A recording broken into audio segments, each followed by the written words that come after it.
Este trabalho, realizado por patriotas, tem por objetivo alertar a nação sobre o destino para o qual os atuais governos, que se dizem democráticos, estão levando o país. Longe se encontram da virtude de antigas lideranças que trabalharam para fazer deste território uma nação soberana. Agora, após 4 décadas de ação insidiosa, infiltrando a filosofia marxista e comunista nas universidades, sindicatos e instituições, tomaram o poder e se abastecem dele. Vendem não só o país, seu território, como também sua autoestima, seu patriotismo, sua capacidade de analisar que é fruto de um ensino medíocre, seu patrimônio industrial, cultural e suas riquezas. Este trabalho não parte de grupos ideológicos como estes que se apossaram do poder, mas de uma parcela consciente da população ordeira, que deseja apenas que no país haja democracia, paz social, integração nacional, integridade do território nacional, soberania e progresso. Objetivos nacionais que devem ser buscados e defendidos por todos, para que tenhamos o bem comum. Queremos deixar claro, também, que este grupo não discrimina qualquer tipo de capital, inclusive o transnacional. Porém, não aceita negociatas envolvendo o governo, entregando a nação.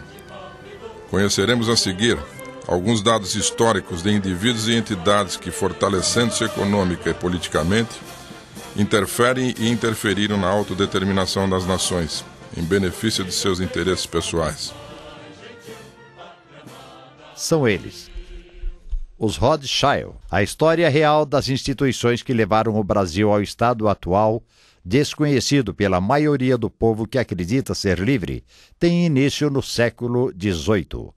Nasce em Frankfurt, Alemanha, no ano de 1744, Meyer Anskel Bauer.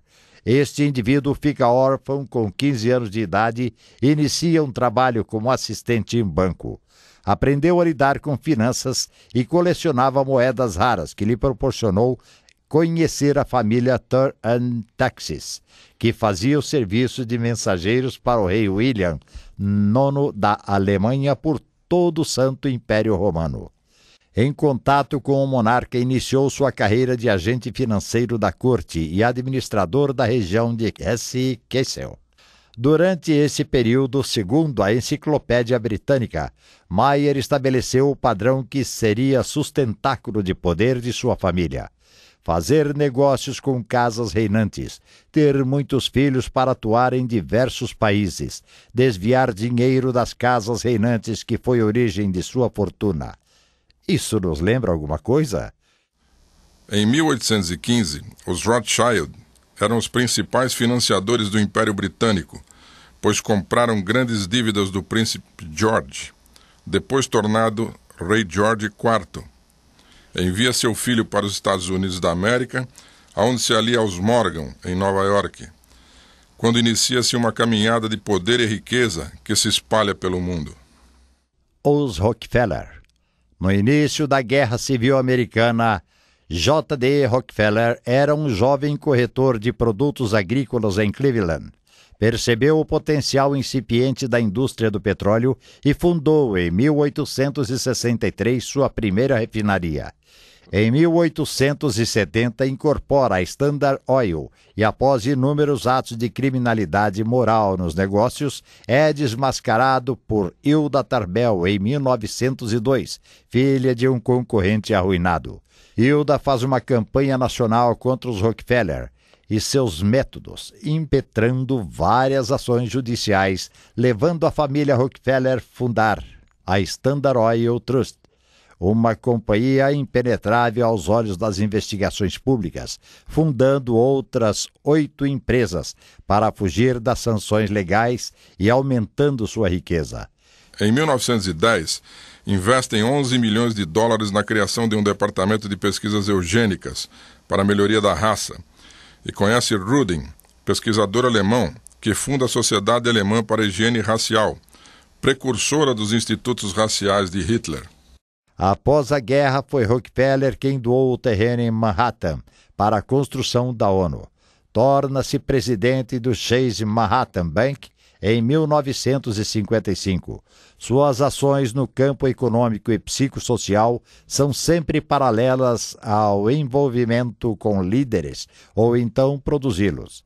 Muito do desenvolvimento do governo americano no final do século passado em saúde, educação, meio ambiente e bem-estar parece ter sido iniciativa da Fundação Rockefeller. Os Morgan. O patriarca da família Morgan fez riqueza emprestando dinheiro ao norte durante a Guerra Civil Americana. Conta a história que ludibriou os federalistas, vendendo armas do exército em más condições para o próprio exército, obtendo lucro exorbitante. Possuíram sempre ligações comerciais com os Rothschild, realizando inicialmente venda de títulos do ouro na Europa. Existem evidências que os Morgans nada mais eram que os agentes Rothschild na América e que estes sempre os sustentaram. Ao lado da família Rothschild, a Morgan Company transformou-se em um dos mais poderosos bancos do mundo. 5 anos depois, torna-se o magnata das vias férreas nos Estados Unidos da América, controlando mais de 8.000 quilômetros de vias. Fundou a General Electric e United States Steel Corporation. Esse império diversificado jamais foi igualado e continua a dominar a indústria americana. É interessante notarmos que, apesar de os Morgans e os Rockefeller concorrerem entre si, trabalharam juntos para a criação de um cartel bancário internacional denominado Sistema do Banco Central. Durante a guerra, foi o único banqueiro a comprar suprimentos militares e de outras espécies para o governo britânico e francês. O Sistema do Banco Central. O homem antigo não necessitava de dinheiro, caçava, utilizava a terra e permutava bens de consumo. Porém, os limites da permuta ficaram evidentes quando o trabalho se tornou mais especializado. O pastor já não conseguia levar todas as ovelhas ao mercado, e as pessoas começaram a utilizar moedas como medida de valor e troca. O ouro passou a ser utilizado para isto. Os ourives passaram a ter domínio sobre o mercado. Mas como carregar grandes quantidades de moeda era um peso muito grande, e havia, contudo, risco de roubo, os ourives usavam a riqueza acumulada em moedas para emitir papel-moeda. Como era improvável que todos exigissem o ouro de volta ao mesmo tempo, os ourives tornaram-se banqueiros, emprestavam uma parte do ouro guardado cobrando juros. Isto ficou conhecido como reserva fracionada, ou sistema bancário fracionado, que funcionava bem desde que não houvesse uma corrida ao banco.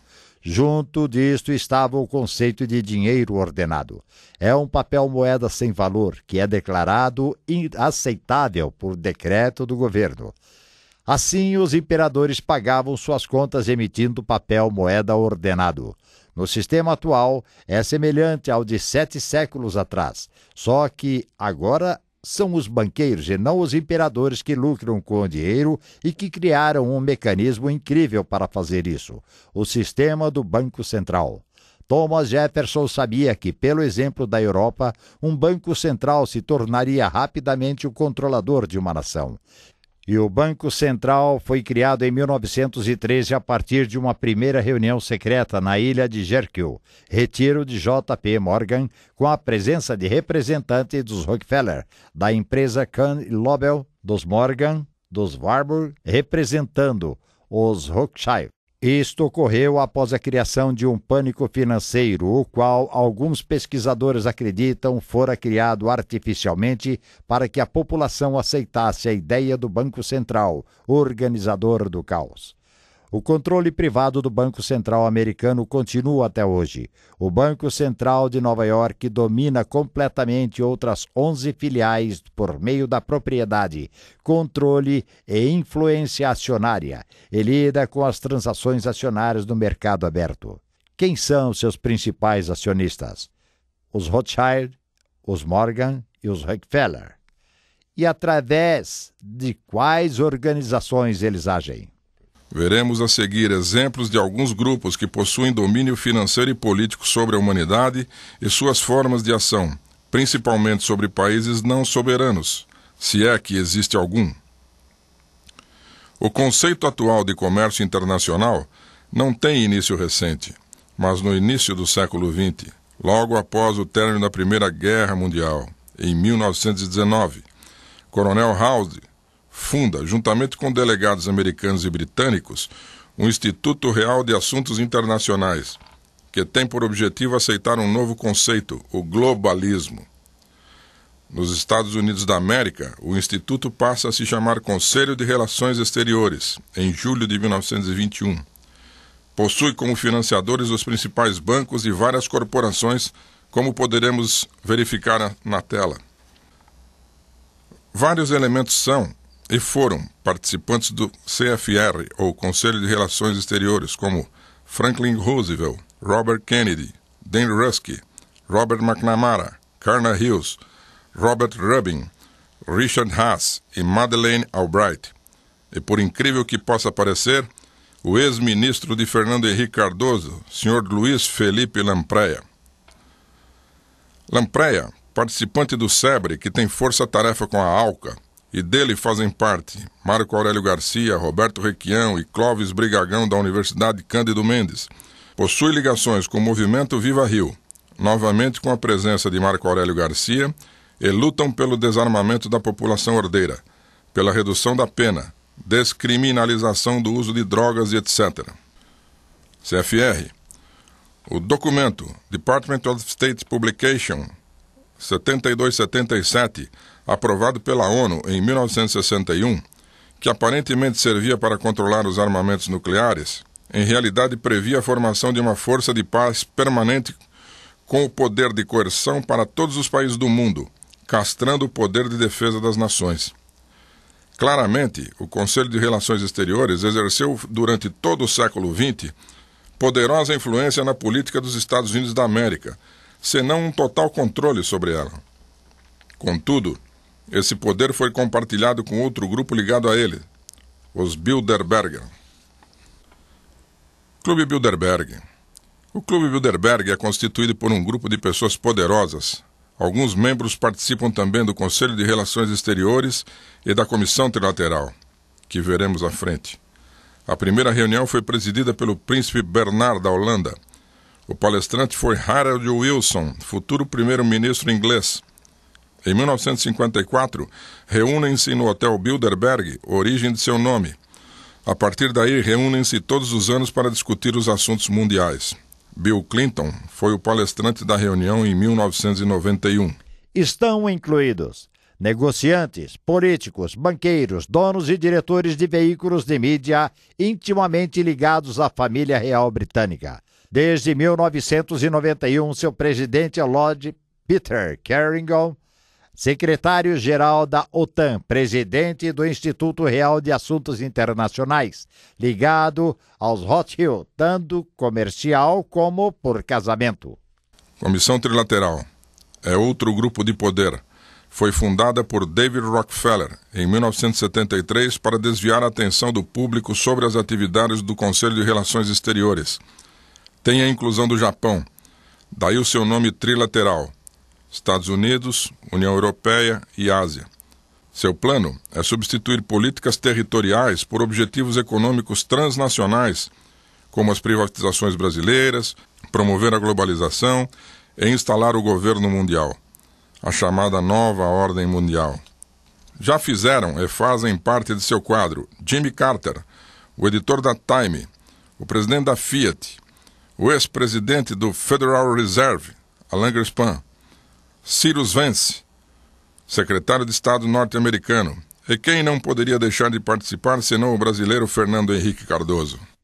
São objetivos dessas organizações: controle e manipulação dos principais acontecimentos mundiais.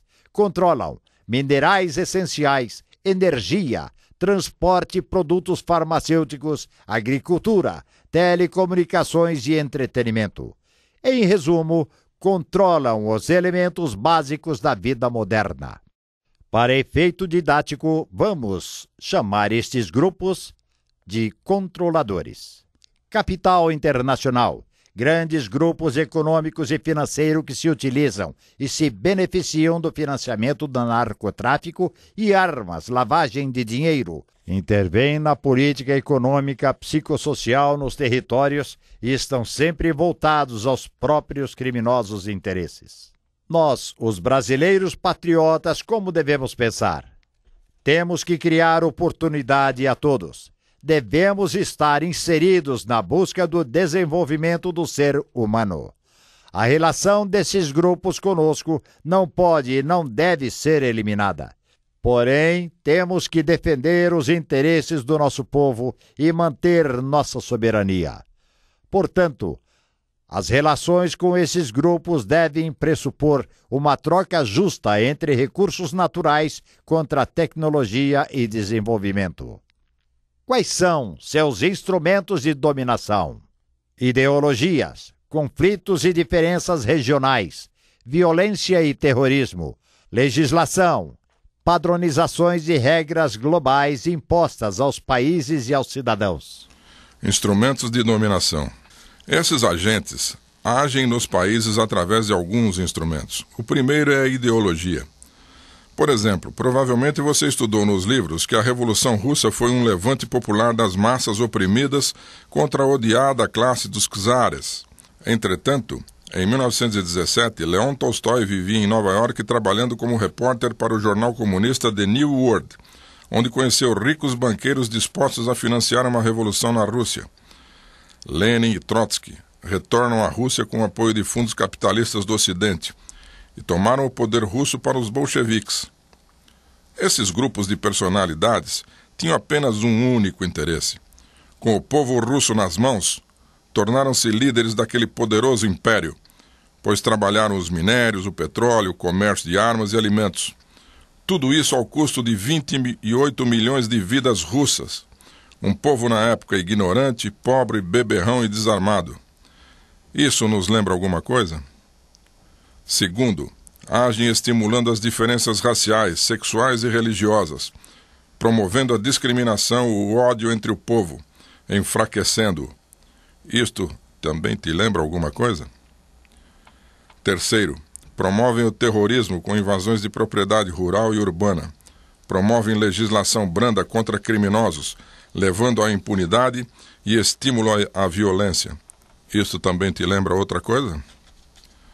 Quarto, cooptam dirigentes de países não soberanos a assinar acordos internacionais de proteção aos índios e populações denominadas carentes, tipos quilombolas, sem terra, etc., fazendo com que esses acordos sejam ratificados no Congresso Nacional, entregando grandes extensões de terra a poucos indivíduos, geralmente terras com subsolo rico em minérios, pedras preciosas e energia. Os 250 mil índios, que correspondem a 0,2% da população brasileira, detêm hoje 33% do território da Amazônia, o que quer dizer 13% do território nacional. Porém, existem 25 milhões de brasileiros na área que não possuem o mesmo tratamento. Utilizam-se também do monetarismo. De que forma? Vinculam os salários de profissionais públicos às dívidas contraídas de forma que o dinheiro passe diretamente ao credor. Fazem isso com dinheiro de pensão dos aposentados, dos militares, etc., endividando a população, que perde o poder de mobilização.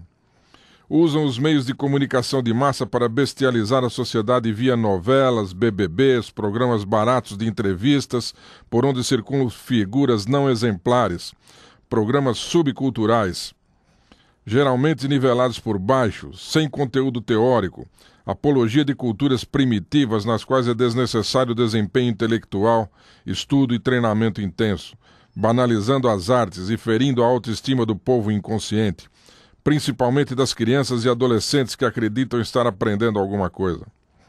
Promovem o crime organizado, através da associação de elementos do poder do Estado que se unem a marginais para fins delituosos de todas as espécies.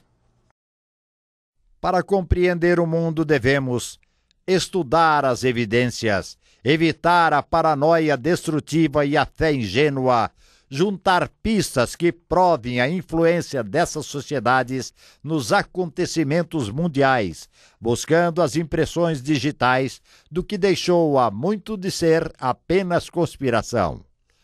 Se o CFR, Comissão Trilateral, Diálogo Interamericano e os Bilderberg são formados por pessoas inocentes trabalhando por um mundo próspero. Por que tanto segredo? São ações dos controladores. Promover um governo mundial com nova ordem. Destruição das entidades e orgulho das nações. Destruição da religião, principalmente a cristã. Controle total das pessoas através do controle mental, tectrônica. Criação de autômatos e um sistema de terror. Acabar com a industrialização, tornando os desempregados viciados em drogas ou mera estatística no processo de eliminação. Legalização das drogas e pornografia.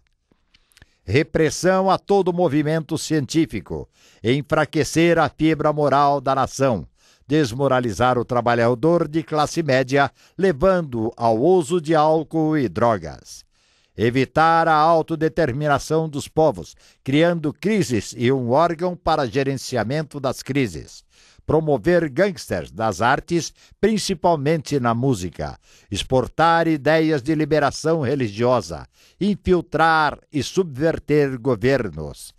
Contenção da imigração de negros, mulheres, homossexuais, soropositivos e deficientes físicos para os Estados Unidos da América e Europa. Contenção da influência e prestígio da única força de proteção do povo, as Forças Armadas e seus integrantes. Contenção das armas nas mãos de civis. Impedir a paz social, desenvolvimento, democracia, soberania, patrimônio nacional e manter a economia na medida de seus interesses. Agora vamos ver o que é denominado o crime organizado. O crime organizado não é o PCC ou o Comando Vermelho. Estes são os meros agentes conscientes. É instrumentado pelo capital transnacional, que é um inimigo invencível. Crime organizado é a associação de membros do poder com delinquentes para práticas de fins delituosos. Governo real. Este é um quadro que demonstra de forma didática o que está acontecendo no país. Em primeiro plano temos o poder maior, constituído por instituições transnacionais econômicas que agem diretamente sobre elementos das organizações político-administrativas. Muitas vezes senhores respeitáveis, cientistas, professores universitários, técnicos administrativos, juízes, delegados, etc. Aonde estão localizados esses elementos? Em primeiro lugar, nos partidos no poder, seguidos de força de sustentação cujos elementos fazem parte dos quadros da Polícia Federal, Justiça Federal, Receita, que fazem o trabalho de perseguição a cidadãos de bem, que são os socialmente esclarecidos desses fenômenos criminosos. Utilizam-se de agentes de influência como a mídia, que mesmo sabendo dos atos de corrupção, nunca antes vistos neste país, jamais deflagram processos de desmoralização contra esses governos. Por que será? Possivelmente devem estar satisfeitos com as gordas contas públicas em propagandas que recebem. As ONGs, mais de 100 mil. O general Heleno, ex-comandante militar da Amazônia, disse: mais de 100 mil ONGs só na Amazônia, protegendo os direitos dos índios. Por que não vemos essas ONGs protegendo os nordestinos da seca? Será porque não existem minérios no subsolo? Metais preciosos? Diamantes? Ou será que os 250 mil índios são antropologicamente mais importantes que nossos irmãos do Nordeste? Ou será porque no Nordeste não existem fronteiras internacionais? Utilizam-se das ONGs como o Viva Rio, que em realidade congrega vários movimentos, como por exemplo, movimentos contra as políticas de controle da criminalidade, dos movimentos favoráveis a descriminalizar as drogas, assim como o atual governador do Rio de Janeiro e também o ministro do Meio Ambiente, que participa de passeatas a favor da liberação das drogas. Utilizam os sindicatos, membros das sociedades de representação de classe, conselhos de classe, para implementar ideologias deturpadas em cada segmento da sociedade, como se fossem verdades testamentais. O PCC, o Comando Vermelho, os Amigos dos Amigos, são utilizados como forças subterrâneas que instilam o terror através de assassinatos, estupros, sequestros, tráfico de drogas e armas, contrabando, sendo também uma fonte de recurso para a força motriz no poder. São denominados de quarto poder. E, por fim, mantém relações com a narco-guerrilha rural e urbana representada pelas Farc, MST, Via Campesina, MTST, e agora grupos terroristas internacionais como o Hezbollah, os Tupamar, o Sendero Luminoso, o IRA, o MIR, que sequestrou Abílio Diniz, o ETA, o Farabundo Marte e tantos outros. A partir da região da Tríplice Fronteira, um dos locais da terra denominados de lawless, ou seja, totalmente sem lei, aonde o Estado não exerce poder algum, e estão disseminando-se pelo país. O que tudo isso tem a ver com o Brasil? Afinal, somos um povo pacífico que gosta de samba e futebol. Não nos interessamos por conflitos, pois acreditamos que jamais os teremos e que não os temos. A cobiça internacional por um país rico em recursos, junto à ânsia de poder de um grupo terrorista e comunista que conseguiu, através de financiamento externo, tomar o poder, está ludibriando a população pobre, desarmada e inculta, sobre o seu real projeto para a nação que veremos a seguir. Em 1969, Fernando Henrique Cardoso recebe da CIA e da Fundação Ford recursos para implantar a filosofia marxista dentro da Universidade de São Paulo e funda o Centro de Estudos Brasileiros em Política e Estratégia, o CEBRAP, que também tem a função de desacreditar as Forças Armadas. Nos anos seguintes, recebe mais de $1 milhão para consolidar essa ação.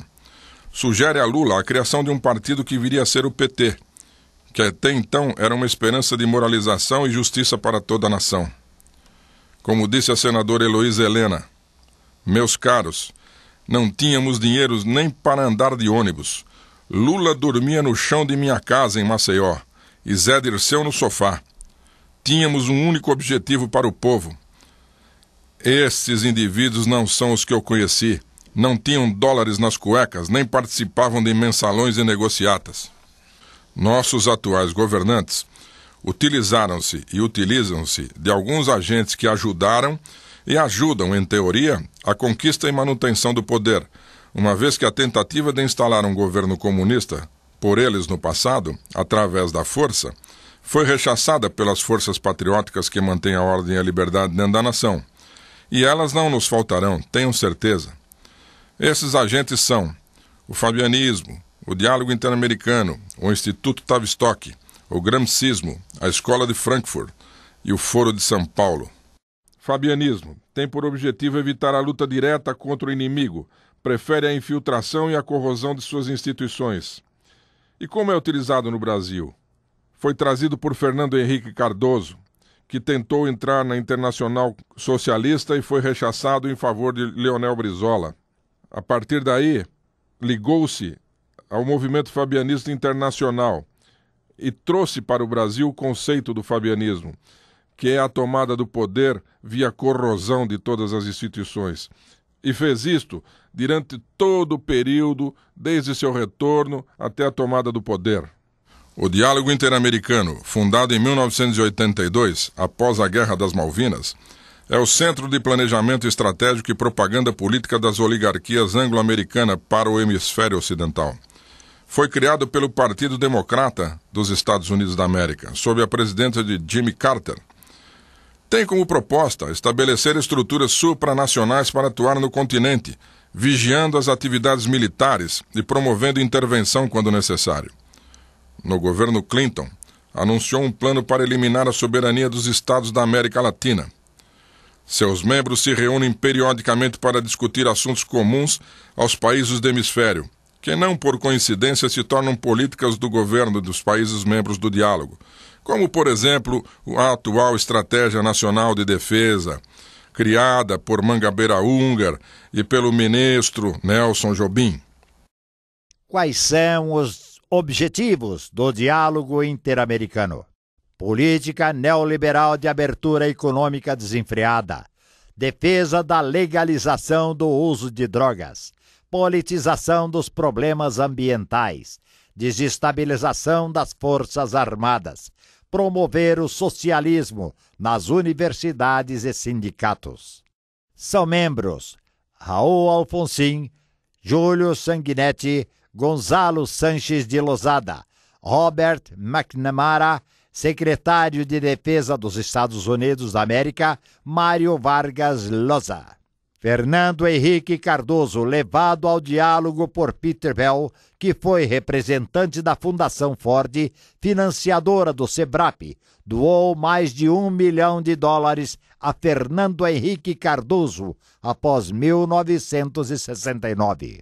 São alguns membros brasileiros do diálogo: Fernando Henrique Cardoso, Lula, Ciro Gomes, Celso Laffer, Emerson Capaz, Aloísio Mercadante. Nas eleições presidenciais brasileiras de 2002, os principais candidatos eram membros do Diálogo Interamericano. O outro mecanismo é o Instituto Tavistock. Em 1932, Johnny Hawlins Rees torna-se diretor da Clínica Tavistock. Propõe a indução deliberada de formas controladas de comportamento neurótico e mesmo psicótico, com o propósito de exercer controle psicológico de massa sobre a sociedade. As equipes Tavistock desenvolveram métodos para a concretização da nova ordem mundial, com o uso dos meios de comunicação de massa para criar um ambiente controlado. Conferiram atenção no trabalho de destruição da família e promoção da infantilidade dos indivíduos, dando enfoque na sexualidade infantil e seus efeitos sobre a personalidade, produzindo adultos com desenvolvimento intelectual de crianças neuróticas. Entre os mecanismos de dominação, o Foro de São Paulo talvez seja o mais importante. Após queda do Muro de Berlim em 1989 da União Soviética, Fidel Castro é obrigado a substituir apoio do Bloco Oriental pelo apoio transnacional sul-americano. Fidel e Lula convocam em 1990 grupos guerrilheiros da América Latina para uma reunião. Partido dos Trabalhadores do Brasil, PDR do México, Antônio Navarro Wolff, colombiano, Movimento Bolívia Livre, ligado ao Partido Comunista Chinês, Partido Comunista Cubano, Exército de Libertação Nacional da Colômbia, Tupamaros, FARC, Frente Sandinista de Libertação da Nicarágua, União Revolucionária Nacional da Guatemala, Frente Farabundo, Marte de Libertação Nacional, Sendero Luminoso. A reunião é denominada de Foro de São Paulo. O Foro de São Paulo, senhoras e senhores, depois do diálogo interamericano, talvez seja a maior expressão da força de dominação que se abateu sobre a América Latina. É a maior reunião socialista do mundo, aceita grupos terroristas e criminosos em seu quadro, como por exemplo as FARC, o PCC, o Comando Vermelho, Sendero Luminoso e muitos outros, como veremos a seguir. Seu emblema é a América Latina de cabeça para baixo, pintada de vermelho. Hoje mudaram para um novo emblema verde e amarelo para disfarçar sua ideologia. Criam um Estado maior civil composto por Fidel Castro, Lula, Tomás Borges, ministro de Daniel Ortega e Frei Beto. Criam um Estado maior militar composto por Daniel Ortega, líder sandinista, Henrique Goiarán Merlo, do Exército Revolucionário do Povo de Colômbia, membros do Tupac Amaru. Sistema de comunicação, Revista América Livre, formas de financiamento, sequestro, assaltos a bancos, roubo de gado, cobrança de impostos, pirataria, narcotráfico. Com o marxismo em desprestígio, adotam disfarces. Indigenismo, ecologia radical e fé. O indigenismo é utilizado para encobrir a ação de grupos revolucionários e a provocação do separatismo. Observemos nessas figuras a localização das reservas indígenas e as áreas de subsolo rico na Amazônia. Será uma mera coincidência? Lembremos-nos que existem mais de 100 mil ONGs na Amazônia trabalhando há 40 anos, fazendo um trabalho enorme sobre essas populações indígenas e a averiguação do subsolo dessa região. A ecologia radical é realizada através de ONGs, promotoras do terrorismo, assim como as Farc e o MST, que obstaculizam obras de infraestrutura em vários setores. Em 1995, Hugo Chávez é engajado ao Foro de São Paulo e se torna hoje sua principal liderança, mesmo porque possui material bélico suficiente para intimidar qualquer país na América Latina. Gramsci disse: não ataquem a religião diretamente, pois isso só reforçará a fé e a solidariedade internas. Penetrem nas igrejas e substituam o evangelho por nosso próprio ópio, o marxismo, como se fossem evangelhos. A partir da Conferência dos Bispos da América Latina em 1968 em Medellín, que afirmou a opção preferencial pelos pobres, teólogos e agentes pastorais deslancharam uma reforma preconizando a multiplicação de pequenas comunidades de fé, denominadas comunidades eclesiais de base. Estas seriam animadas por ministros leigos, muitos treinados em Cuba, e países comunistas, que ao invés de dedicarem-se ao culto, deveriam associar o entendimento da Bíblia, associando a linguagens marxistas. Envolvia também uma aproximação entre as pastorais e o movimento social. O retorno dos terroristas do exílio criou no Brasil a oportunidade tão desejada de minar a tenra democracia com vistas a liquidá-la, e instalar a sonhada ditadura do proletariado.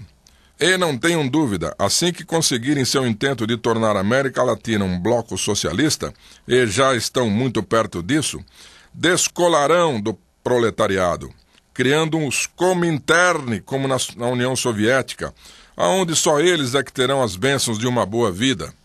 Após essas denúncias, ocorre a mudança da sede do Foro de São Paulo para o estado do Pará, sob a tutela de Ana Júlia Carepa, governadora, para fugirem da associação com os atos de corrupção do governo, que assolam o país sob um mar de lama jamais visto, com a conivência dos meios de comunicação, sindicatos, associações, conselhos de classe, setores das igrejas. Porém, ao perceberem que seu apoio a tudo isso que está aí fere a democracia, o direito à propriedade e à liberdade, correrão como criancinhas famintas pedindo mamadeira aos que resistiram a tanta injustiça, desmando e criminalidade. A esquerda mundial já teve um momento de beleza. Che Guevara, Fidel Castro jovem, Cienfuegos, mesmo o Mao da Longa Marcha, era uma bandeira de coragem, da luta por um novo homem. A esquerda já foi esperança, mas o tempo passou. E depois ela se mostrou incompetente, se corrompeu por dentro, criou uma classe de privilegiados, matou milhões em nome da vida, reprimiu milhões em nome da liberdade, mata milhões de fome na Coreia do Norte até hoje. Foi tudo um fracasso histórico e acabou.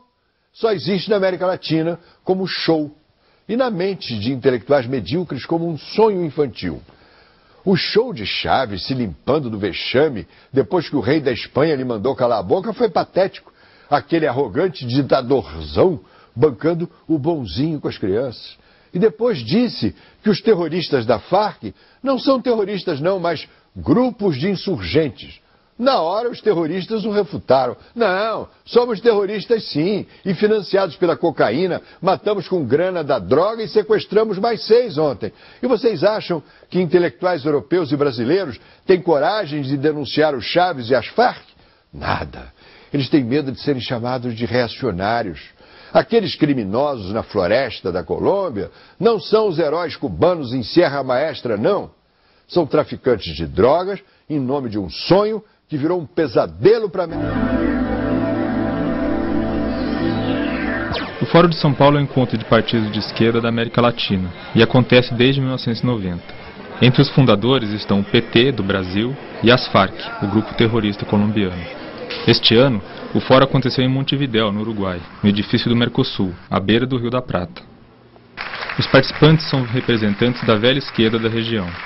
Entre os rostos conhecidos dos brasileiros estavam os petistas Marco Aurélio Garcia, José Eduardo Cardoso, Raul Ponte, Walter Pomar e Nilmário Miranda. O figurino geral é um atestado da monotonia do evento. Jaquetas de couro, paletó e, às vezes, gravata. Nada de militantes com camiseta do Che Guevara ou boinas, comuns em encontros esquerdistas. Nos discursos, todos dizem as mesmas coisas.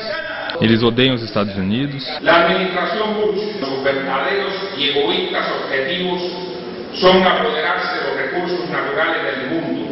Amam a ditadura cubana. A solidariedade a Cuba, meus companheiros, nesta hora é mais importante que nunca. E acham que o neoliberalismo é culpado de tudo que acontece de ruim na região. O pueblo ha sido víctima del saqueo del capitalismo. El otro imperialismo, el lobo feroz, el otro feroz. Combatendo o neoliberalismo, combatendo a exclusão social, combatendo a discriminação e lutando por uma sociedade mais justa e mais fraterna entre todos os brasileiros e membros e estrangeiros e todos os seres humanos. Eles também odeiam a imprensa burguesa. Há uma frase de um conservador francês que diz: "La légalité nous tue, la legalidad nos mata". E essa é a situação da direita e de seus pasquines, alguns dos quais incluso estão aqui assistindo a essa reunião, porque aqui é uma reunião democrática aberta a todos. E hasta os pasquines de extrema direita têm direito de estar aqui.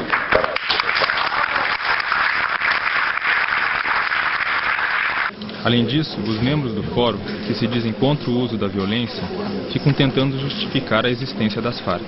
O presidente da Nicarágua até lamentou a morte do chefe dos terroristas colombianos.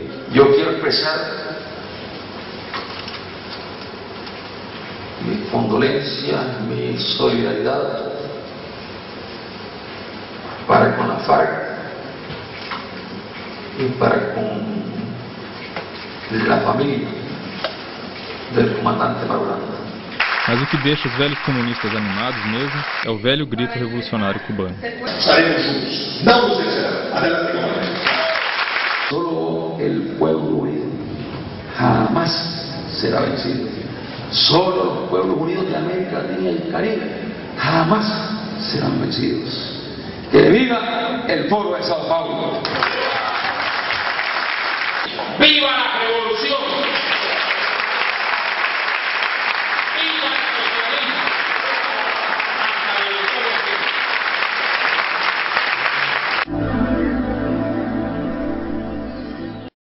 Um outro elemento de sustentação do governo criminoso são as Farc. Grupo terrorista colombiano, inicialmente tinha como objetivo a tomada do poder no país. Atualmente tem relações internacionais com os governos socialistas da América Latina. Influenciam a política desses países através de subsídios para campanhas eleitorais oriundos do narcotráfico, sequestros e outros crimes. É considerado pelo governo brasileiro um movimento social. Raul Reis, um de seus líderes, morto recentemente, foi alçado à presidência do Foro de São Paulo durante 6 meses por Luiz Inácio Lula da Silva. São formas de financiamento da Farc: extorsão em pequena escala, impostos, pedágios, faturamento anual $1 bilhão e 300 milhões de dólares. Extorsão em grande escala: empresas nacionais, empresas multinacionais, petróleo, agrícolas, pecuárias, industrial, comercial, financeiro, faturamento anual $5 bilhões e 700 milhões de dólares. Abigeato, que é chamado o roubo de gado, 270 milhões de dólares. Assaltos, 400 milhões de dólares. Pirataria, 150 milhões de dólares. Narcotráfico, 1 bilhão 130 milhões de dólares. Faturamento anual total, 8 bilhões e 800 milhões de dólares. Superior aos orçamentos de todas as forças armadas dos países andinos de 1994. Em 2008, iniciam a comercialização de material bélico residual da extinta União das Repúblicas Socialistas Soviéticas, após a invasão do Afeganistão. Sabemos que existem correndo pelo mundo mais de 100 ogivas nucleares soviéticas, nas mãos sabe Deus de quem, cada uma com poder de destruição 10 vezes superior às de Hiroshima e Nagasaki. No Brasil de hoje, construído durante 5 séculos, poderíamos imaginar uma linha divisória que demarcasse características regionais importantes, onde no sul houve grande desenvolvimento tecnológico e de recursos humanos, cidades industrializadas, centros educacionais de alta qualidade e energia. No norte e nordeste, obviamente, sem descartar ilhas de excelência humana e tecnológica, temos grandes recursos naturais, água, minérios, biodiversidade, beleza natural para exploração turística, etc. Porém, nas últimas décadas, fomos lentamente atacados por esses mecanismos anteriormente expostos. Nossas instituições estão sendo desacreditadas, o caos foi instalado, não há mais parâmetros de comparação na sociedade e a impunidade está à solta. E a cada dia as Forças Armadas estão sendo contidas pelo próprio governo, que seria o primeiro a lhe fornecer recursos. Qual o objetivo? Impedir a autodeterminação da nação brasileira. Com a saída para o Pacífico tão desejada e que está praticamente pronta, poderemos exportar grãos, minérios, produtos. Porém, já estão adentrando o território nacional as máfias russa e chinesa e, junto com elas, tráfico de drogas e armas, sequestros, assassinatos e imigração ilegal. Para onde caminharemos?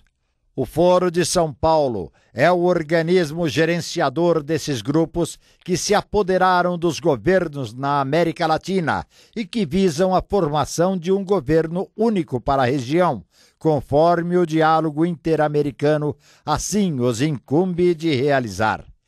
Já possuem essa bandeira que, como podem ver, suas cores nada têm a ver com o nosso país. Está na Constituição que é dever das Forças Armadas defender a nação de agentes antagonistas externos e também de grupos internos que coloquem a ordem e a soberania nacional em risco. Cabe aos senhores e senhoras analisarem a situação conjuntural da nação neste momento e julgarem por seus princípios se isto que está aí é o que desejam para o futuro de seus filhos e netos. Não está na hora de nos mexermos?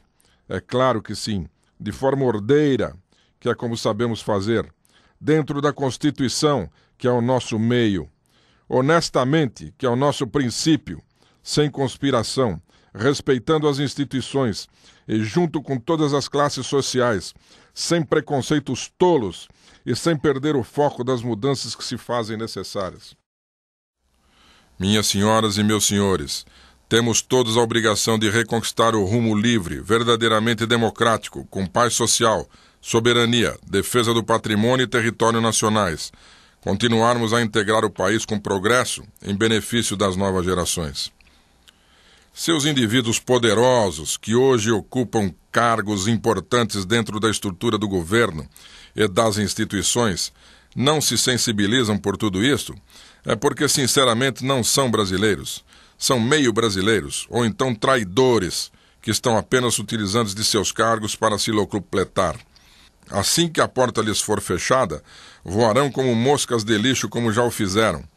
Mas temos que ter cuidado, pois já informaram que se caso isto ocorra, utilizarão novamente os atos de terror e violência do passado, como se em algum tempo tivessem abandonado isso. Virão também os que sempre se dão bem, achando que desta vez será assegurado o paraíso, como foi no passado, continuando a mamar nas vastas tetas da nação. A estes será oferecida a justiça. Nós, população ordeira, temos que ter em mente que estamos com a razão e que nossa resistência é escrava da perseverança, para que o país seja de cada um e para todos.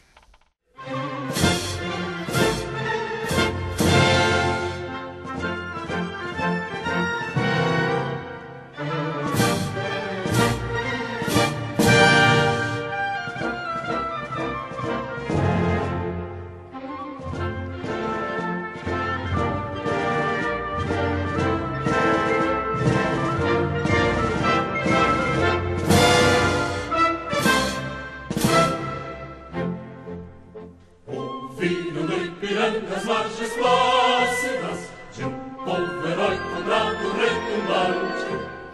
E o sol da liberdade em raios fúlgidos brilhou no céu da pátria nesse instante. Se o penhor dessa igualdade conseguimos conquistar com braço forte, em teu seio, ó liberdade, desafia o nosso peito à própria morte. Ó pátria amada, idolatrada, salve, salve, Brasil, um sonho intenso, raio vívido, de amor e de esperança a terra desce. Sem teu formoso céu risonho e límpido, a imagem do cruzeiro resplandece. Gigante pela própria natureza, estrelas forte pálido colosso, e o teu futuro espelha essa grandeza. Terra dourada, entre outras vilas do Brasil, a pátria amada, dos filhos deste sol és mais gentil, pátria amada Brasil. Deitado eternamente em berço esplêndido, ao som do mar e à luz do céu profundo, fulguras, ó Brasil, florão da América, iluminado ao sol do novo mundo. Do que a terra mais garrida, teus risonhos lindos campos têm mais flores, nossos bosques têm mais vida, nossa vida no teu seio mais amor.